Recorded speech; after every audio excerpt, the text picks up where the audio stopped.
ஸ்ரீ சுந்தரகாண்டம் 52வது சர்க்கம். ஹனுமான் வாலில் தீ வைக்கப்படுதல்.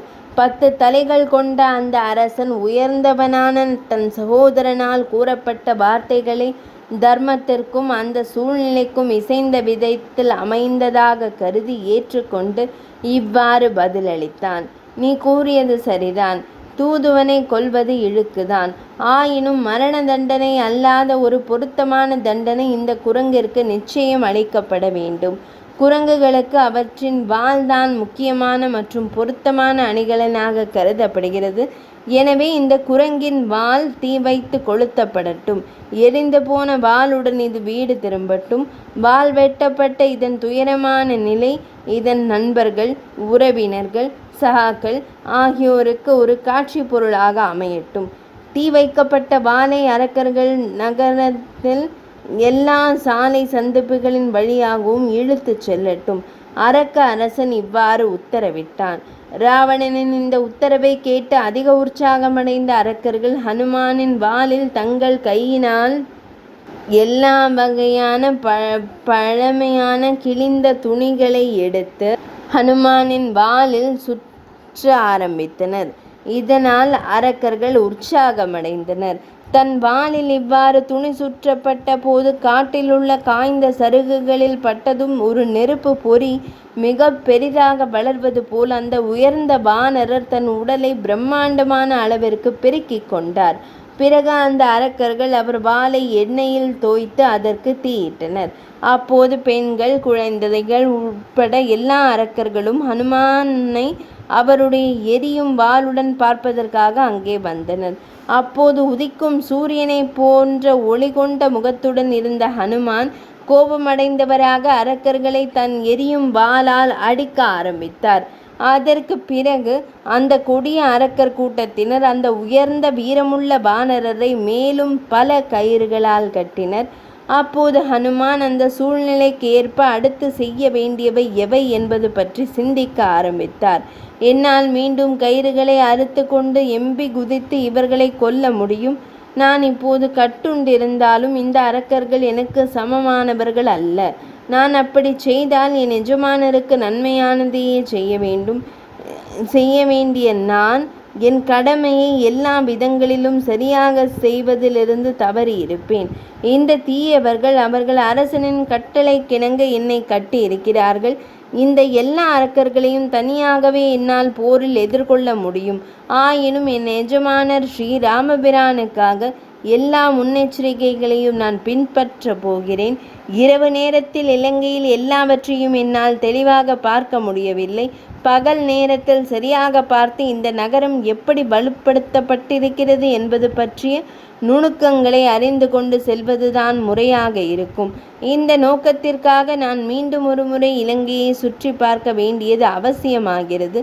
என்னை கட்டி போட்டுவிட்டு என் வாளிற்கு நெருப்பு வைத்ததுடன் இந்த அரக்கர்கள் என்னை வேறு விதங்களிலும் துன்புறுத்தட்டும்.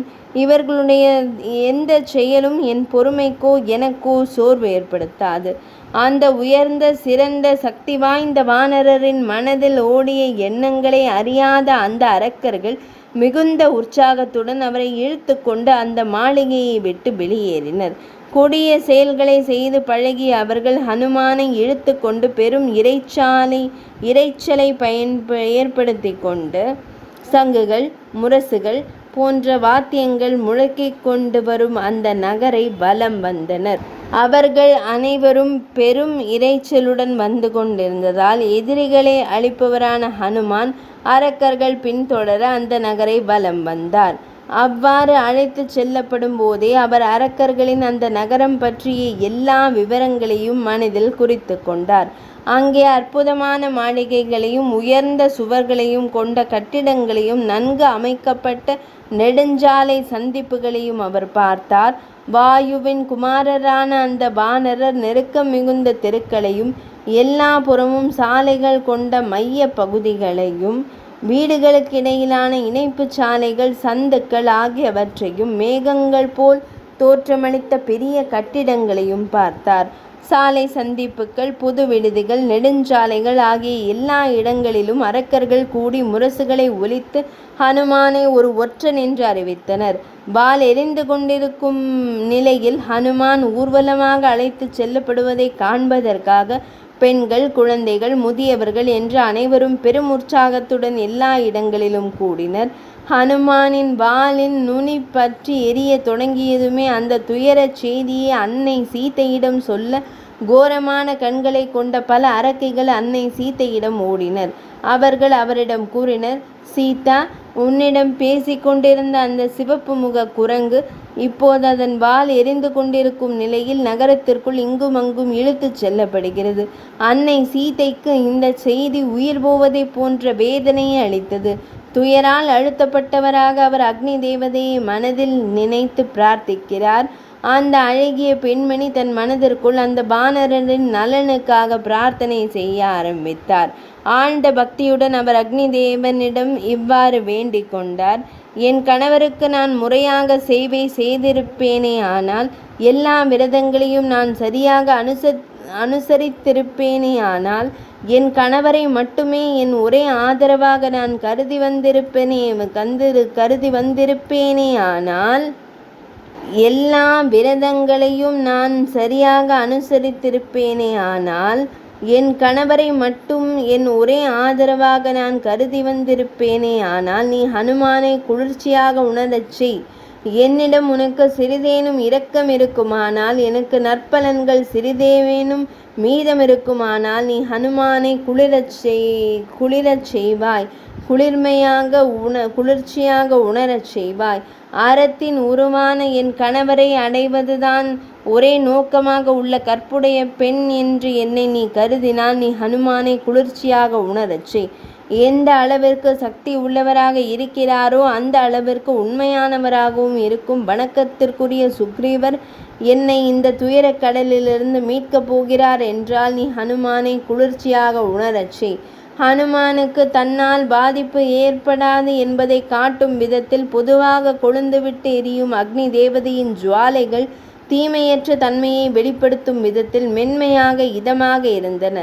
அன்னை சீதையை திருப்திப்படுத்துவதற்காக ஹனுமானின் தந்தையான வாயு தேவரும் ஹனுமானின் வாளை சுற்றியிருந்த நெருப்பை விசிறிவிட்டாலும் குளிர்ச்சியாக வீசத் தொடங்கினார். நெருப்பு பெரிதாக எரிந்து கொண்டிருந்த போது அந்த வானரர் தன் மனதிற்குள் இவ்வாறு நினைத்தார், கொழுந்துவிட்டு கொண்டு எரியும் நெருப்பு என் உடல் முழுவதையும் ஏன் சுட்டு பொசுக்கவில்லை? ஜுவாலைகள் நிச்சயமாக பெரிதாகத்தான் இருக்கின்றன, ஆனால் நான் உடல் வேதனை எதையும் உணரவில்லை. வாளின் நுனியில் பனிக்கட்டி வைக்கப்பட்டிருப்பது போல் உணர்கிறேன். இதன் காரணம் என்ன என்பது பற்றி எந்த ஐயமும் இல்லை. கடலை தாண்டி வந்து கொண்டிருந்த போது வழியில் என்னை ஒரு மலை வரவேற்று உபசரித்தது போல் இதுவும் ராமபிரானின் சக்தியினால் விளைந்த ஒரு அதிசயம்தான். சமுத்திர அரசனும் மைனாகம் என்ற பெரிய மலையும் ஸ்ரீராமபிரானின் காரியத்தில் பெரும் அக்கறை கொண்டிருந்தது போல் அக்னி தேவரும் ஏன் உதவிகரமாக இருக்கக்கூடாது? அன்னை சீதையின் கருணையினாலும் ஸ்ரீராமபிரானின் சக்தியாலும் அக்னி தேவர் என் தந்தை கொண்டுள்ள நட்பினாலும் அக்னி தேவர் என்னை எரிக்கவில்லை. பிறகு அந்த சிறந்த வானரர் தான் என்ன செய்ய வேண்டும் என்பது பற்றி ஒரு கணம் சிந்தித்தார். தான் ஏற்றுக்கொண்ட பணியை முடிக்க உறுதி பூண்ட அந்த உயர்ந்த வானரர் எம்பி குதித்து ஒரு பயங்கர கர்ஜனை செய்தார். பிறகு வாயுதேவனின் புகழ்பெற்ற அந்த புதல்வர் அரக்கர் கூட்டத்திலிருந்து விலகி ஒரு கோபுரத்தின் உச்சியில் போய் அமர்ந்து கொண்டு ஒரு சிகரம் போல் உயர்ந்து நின்றார். தன்னை முழுவதும் கட்டுப்பாட்டில் வைத்து கொண்டிருந்த ஹனுமான் ஒரு நொடியில் தான் முன்பு எடுத்துக்கொண்ட மலை போன்ற உருவத்தை கைவிட்டு ஒரு சிறிய உருவத்தை எடுத்துக்கொண்டார்.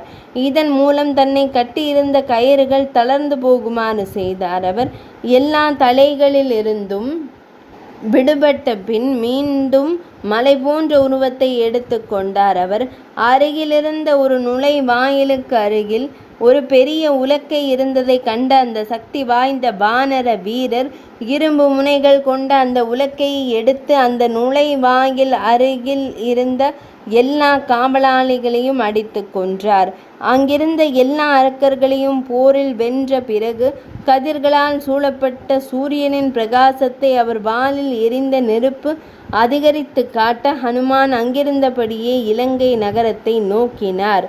52ஆம் சர்க்கம் நிறைவடைந்தது.